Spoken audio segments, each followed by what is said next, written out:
Alun's greatest travel story. Let's go.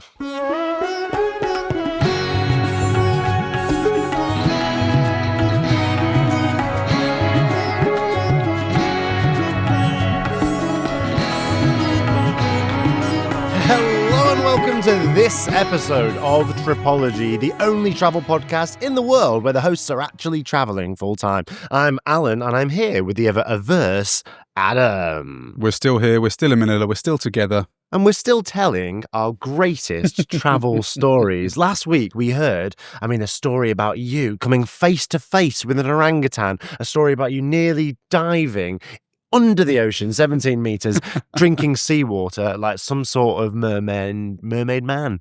Yeah, I think it's politically correct to say person. Yep. A mer person. Yeah. That was you. Yeah. 17 meters. I was diving. I was nearly dying. And I had a lot of fun on last week's episode. But this week, oh my God. Well, we've got to tell my greatest travel story. And I don't know if it's my greatest moment. I don't know if it's my greatest travel story. It's certainly the time that I was in most danger. And it's certainly the time where, when I've told this story in the hostel common rooms around the world, people seem very interested in this story.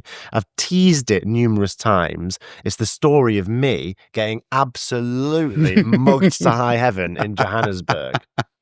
Now, I've told this story many, many times. I've actually told it on the internet before.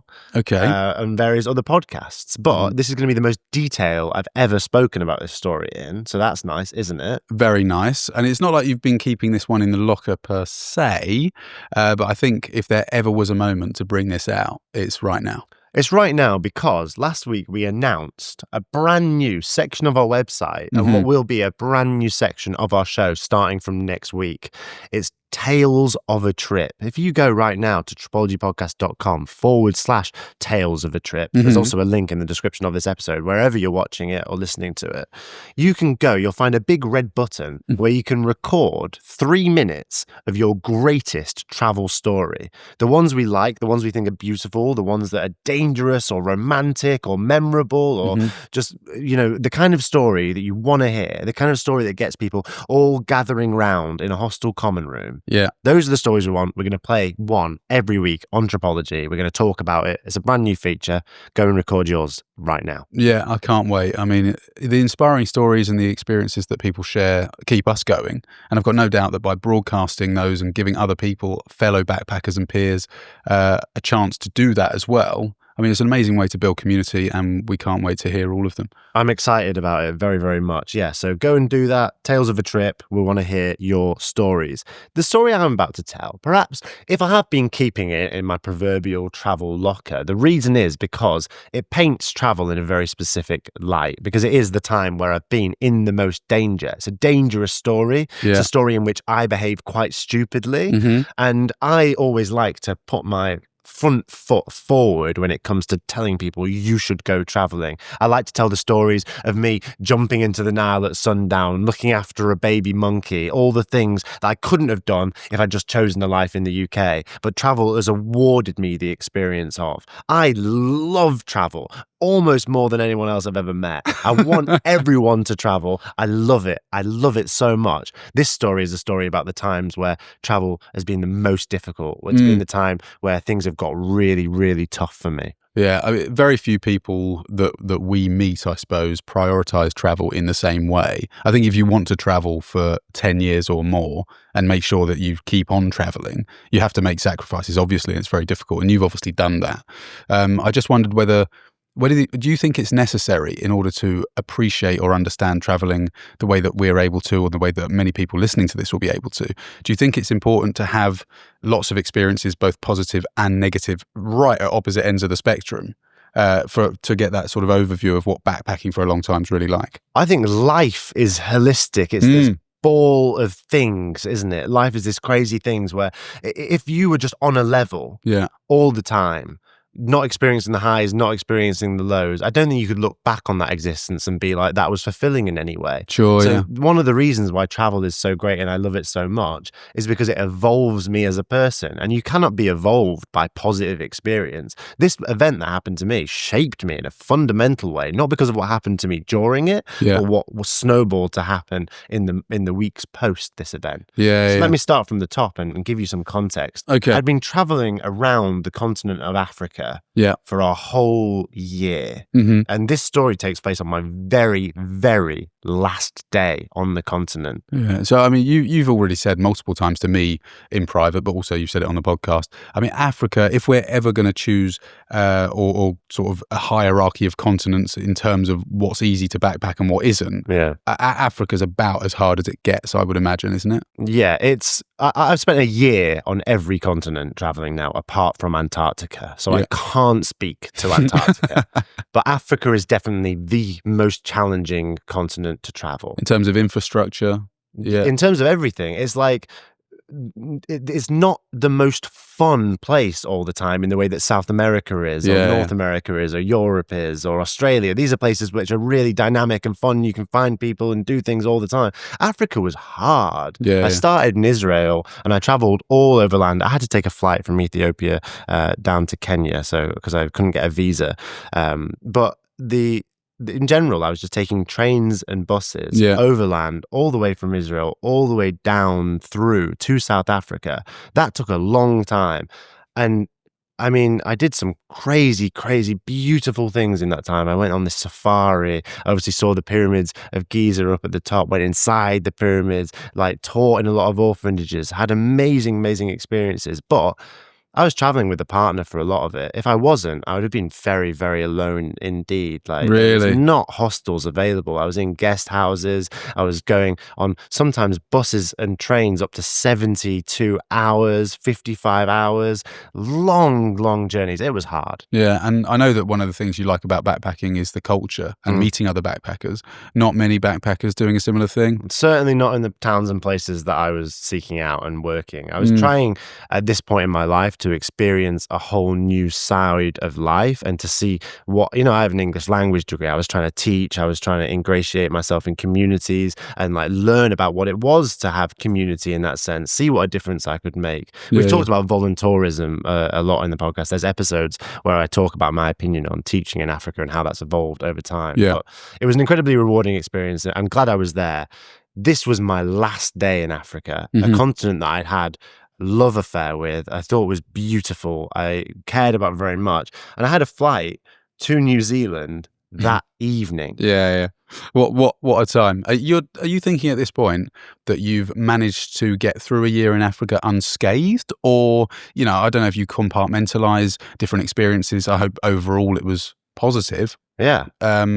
But was that anything that was going through your head? Because you were in Joburg, which hasn't got the best reputation, fair to say. Yeah, Joburg is where I finished my African adventure by way of starting a road trip in Cape Town. Yeah. And doing this route.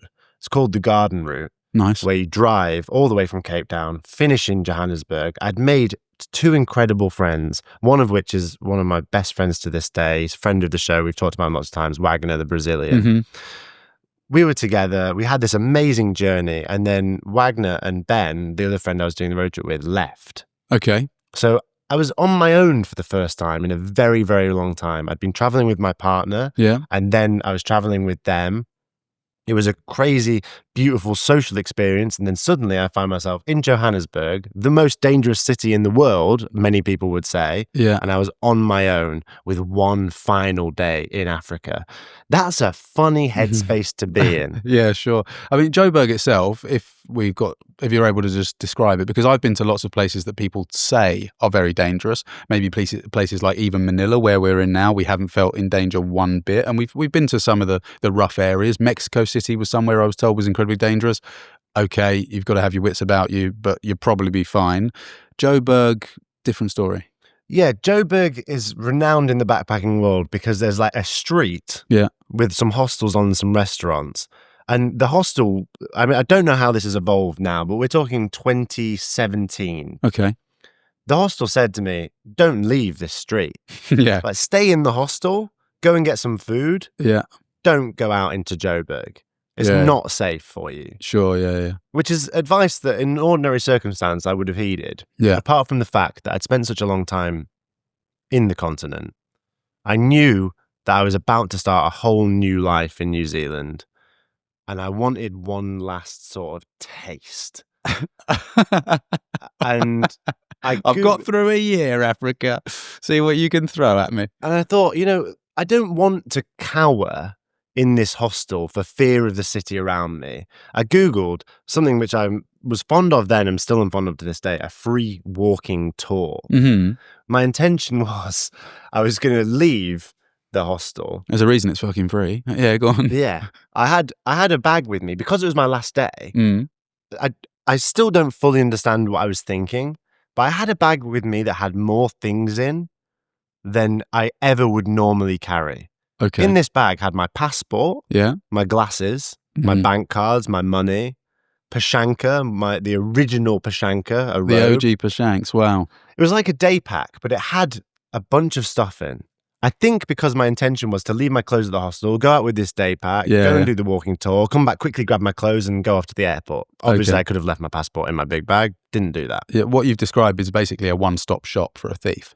Yeah, and I'd been traveling now in total for about 3 years. Yeah. So I felt confident. I go to the site of this walking tour. Yeah. And I'm there with my bag and I'm walking to the meeting point thinking, this is going to be great. I'll do a free walking tour of Joburg and then finish. I'm going to have such a relaxing day. After that, I'll go to a cafe, go back to the hostel, then get my flight. Yeah, straightforward.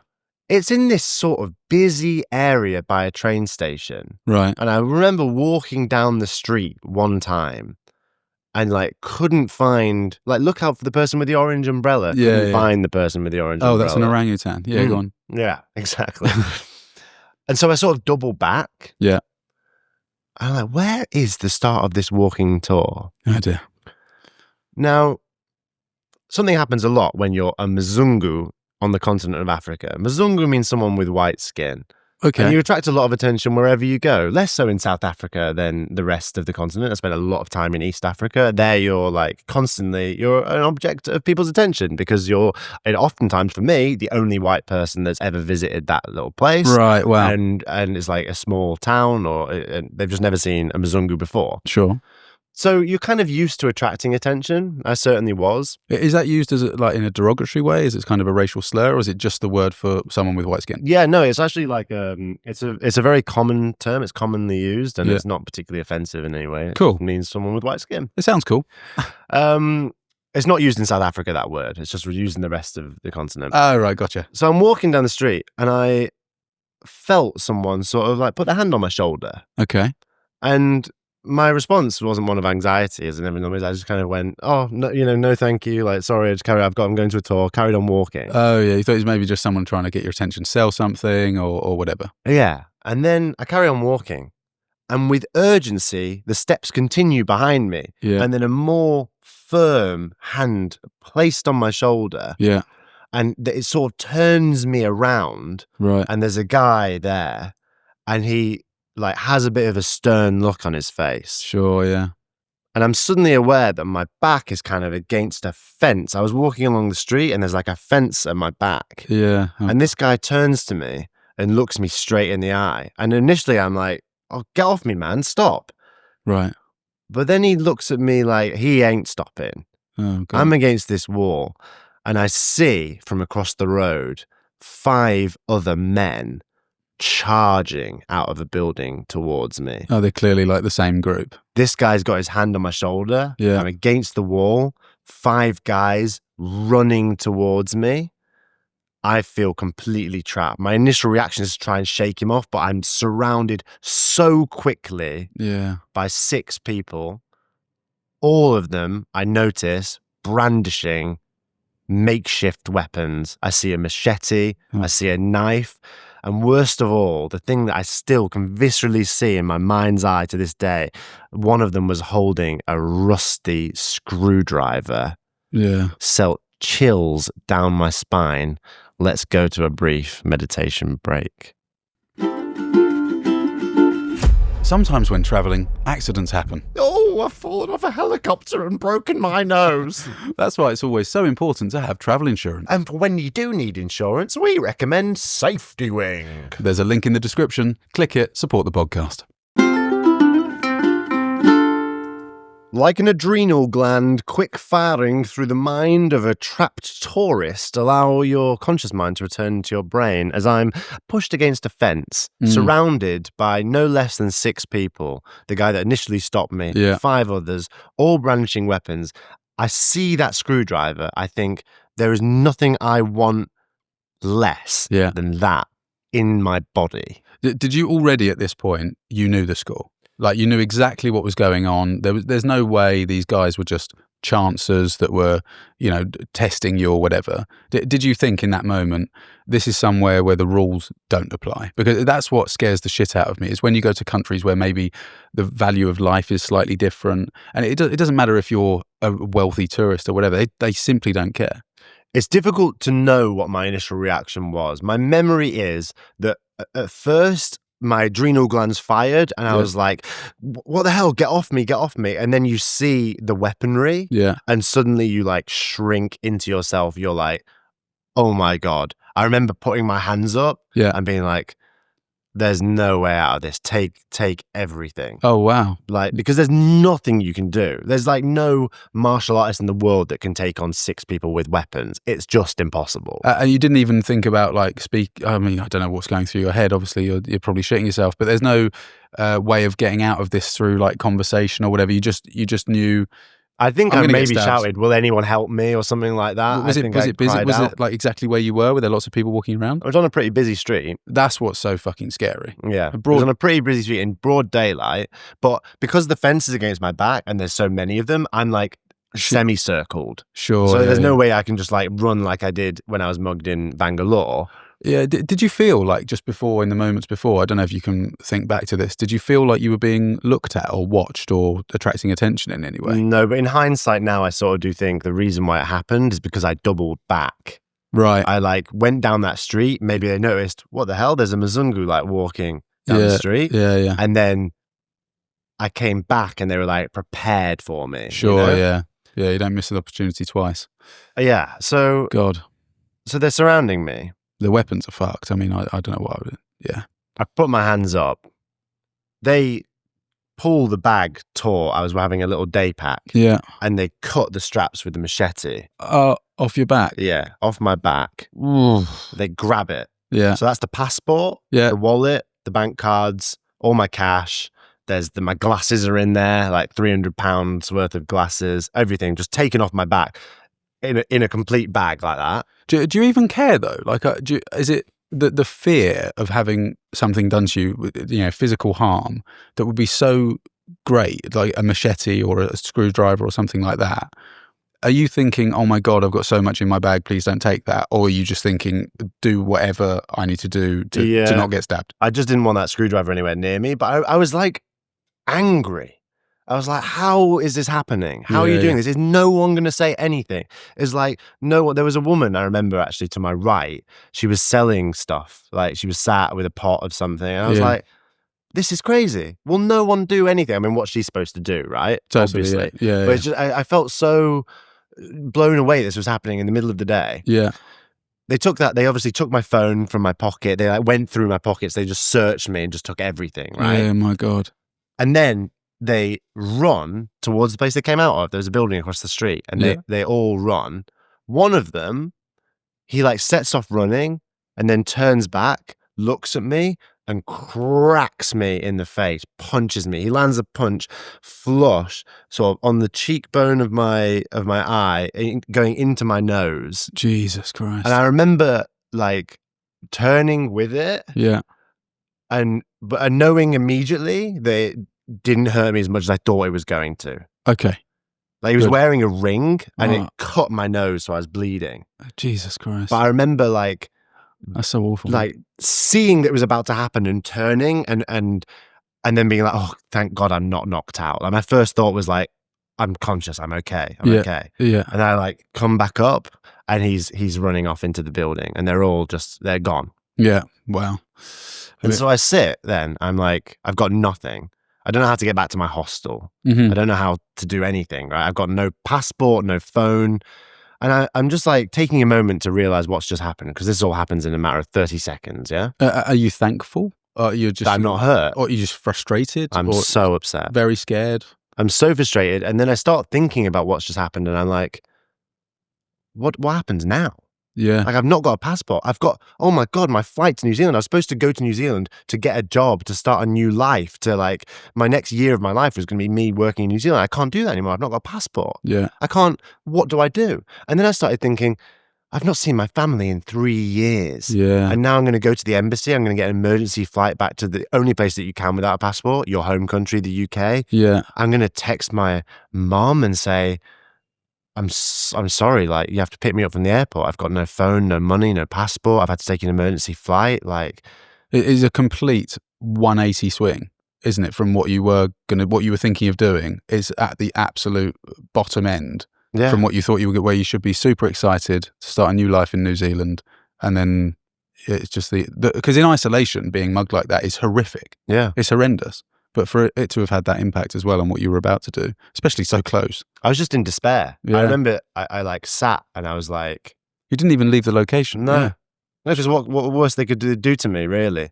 I remember thinking about that concept. That concept really stuck with me in a way that I actually think was indicative of some trauma that I've had to work out later. Yeah. The thing that really stuck with me is the non-negotiably awful thing was that I would have to go home and admit to my family that, like, I was doing this thing, this travel, and I got fucked up, and now I'm returning to you like a prodigal son that's like being damaged and is fucked and like needs help, and I'm gonna have to be at this whole plan has just been shattered. The whole rest of my life has been shattered. Travel was everything to me at that point, unhealthily so. Yeah. And I just couldn't bear it. Yeah. And so I did something which no one should ever, ever do. It's the most stupid thing that you can possibly do in this situation. Yeah. I got up and I went over to the house that they'd all run into, and I knocked on the door. Yeah. Yeah. I mean, wow. I mean, you wouldn't have caught me doing that, and I'm sure I don't even think this is one of those. Oh, you don't know how you would react in this situation. I'm absolutely 100% certain that I would not have gone over to that building. These are the actions of someone for whom travel was not just something they were doing. It was all they knew how to do at that point, and I was obsessed with it, and it was all I could fathom doing. And it really, it's emotional to say this, and it's tragic, but for me, it was like to stop me from traveling at that point was akin to killing me. Like, it was I couldn't hack not traveling. Yeah. So I knock on the door, and one of the guys, not the guy that punched me, one of the other ones, opens the door and looks at me like, "Kid, what the fuck are you doing?" Yeah. I remember the look. He was like, "What?" Yeah. Just incredulous. Can't believe the audacity. Are you serious? Stupidity. Yeah. And I said, "Please just give me my passport back." Yeah. You win. Please, can I have my passport? Yeah. And he stared at me like, what the fuck? And he slammed the door. Yeah. And I'm like, what the fuck? Like, what do I do now? Same horrible feeling. And I just slumped on the curbside right outside the door. Oh my God. Like, fuck this. Everything, the weight of it all crushing down on me. I waited. And after about what probably felt like longer, but was probably about 2 minutes. Yeah. That guy opened the door, spits on the ground, throws my passport and my wallet. Oh. Empty, but with my ID still in there. Yeah. Throws it down on the ground. Yeah. And, my God. And looks at me with what I think was maybe pity, maybe a little bit of respect that like I had the stones to do that.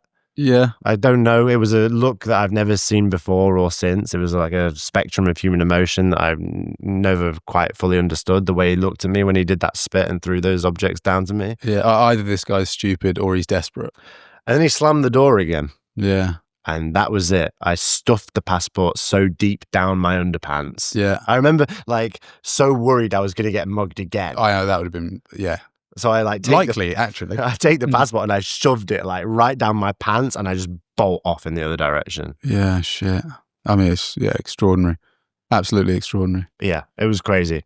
So then obviously how the fuck do I get home, like back to the hostel? Because I've got no money, no phone, no way of looking anything up. Yeah, you didn't have like brief or some sort of way of orientating yourself. No idea. Nothing to go on. I got an Uber to the place that I was. Like, I didn't know where the fuck I was. I was so clueless. I found a police officer. Yeah. And I said, I've just been robbed. Like, I need help. Like, I'm fucked. And he went like, he was South African. He went like, where are they? These people? We can go and challenge them. Like, go and get your stuff back. Yeah. And I was like, they'll kill me if I go back there with you now. Like, they've just given me a passport. Like, I can't fathom doing that. Yeah. Did you trust the police at this point? No. Yeah. No, the police officer, there was two of them. Yeah. I think that, I was bleeding out of my nose. Yeah. The way they spoke to me was like, silly little boy, this happens all the time. Do you want us to go and sort it? It's going to be pretty fucking crazy if we do. They had guns. They're like, we can go in that building and have a see, but your stuff's gone. Right. Like, we can go and like confront them. And I was like, I don't want to do that. Yeah, yeah. But I just need to get home. Mm-hmm. They're like, right, get in the back of the squad car. Yeah. So I was like, sorry, say that again. It's a pretty good accent. I was impressed. That's how I ended up in the back of these guys' police car. Right. They start driving me through Johannesburg in the general direction of my hostel. Mm-hmm. But in the middle of the fucking drive, they get a phone call and they have to veer off. They go, right, we've got to go and deal with these gangbangers. They turn right, and then get out of the car and fucking leave.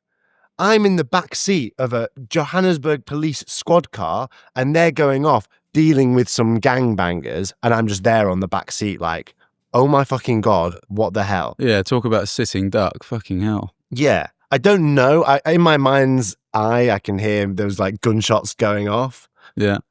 I'm just waiting in the back of this car for 15 minutes. 15 minutes on your own in a police car? Yeah.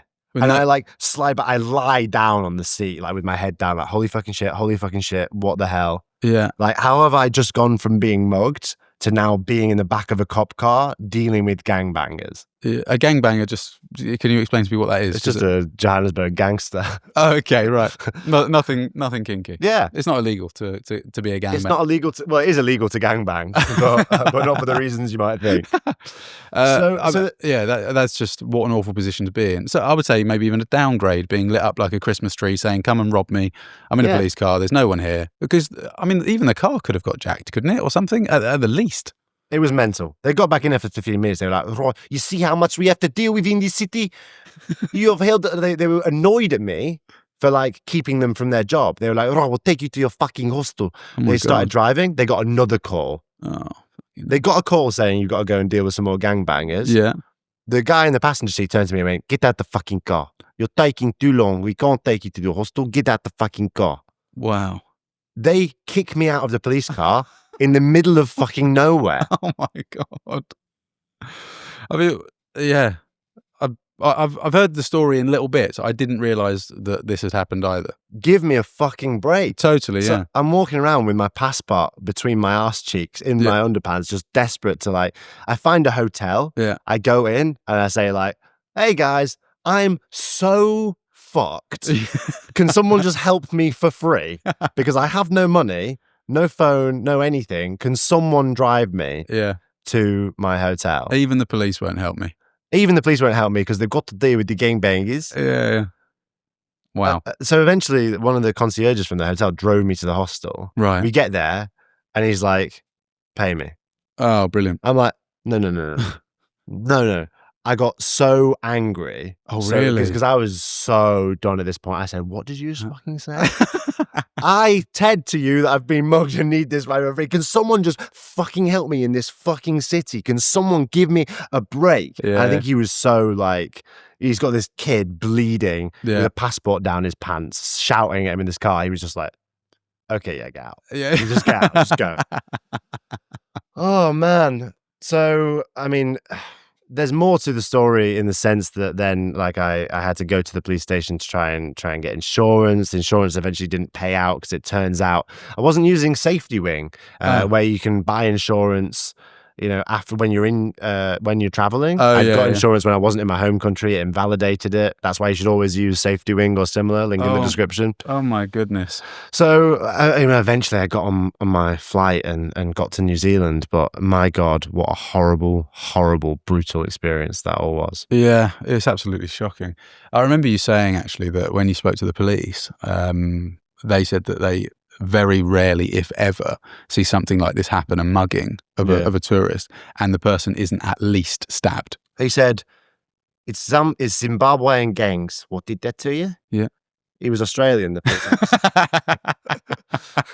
He said, hi, that I've been given this transfer to South Africa. Yeah. Where's I South used Africa? to be a cop in Sydney, and now... No, he said it's very unusual. It's very unusual for you to have got out of that situation with no wounds. And I said, look at the fucking state of my nose. He went, that's not a wound. Yeah. And what I think, for me, how I feel when you're telling me that story is A, what an amazing South African accent you do. But B, in that moment, if I think I was being pinned up or being mugged, and a couple of things in that kind of realm have happened to be absolutely nowhere near as scary or severe or dangerous as that. But even you telling me that story, I think I would still be thinking, okay, they've got weapons, they've got a machete, they've got a horrible rusty screwdriver. They're probably not going to use it. But that's not true. Like, they absolutely will use it. The same rules do not apply. Just because you wouldn't do that in the UK or in any other country where things are slightly different, there's a different value of they value life slightly differently. Yeah.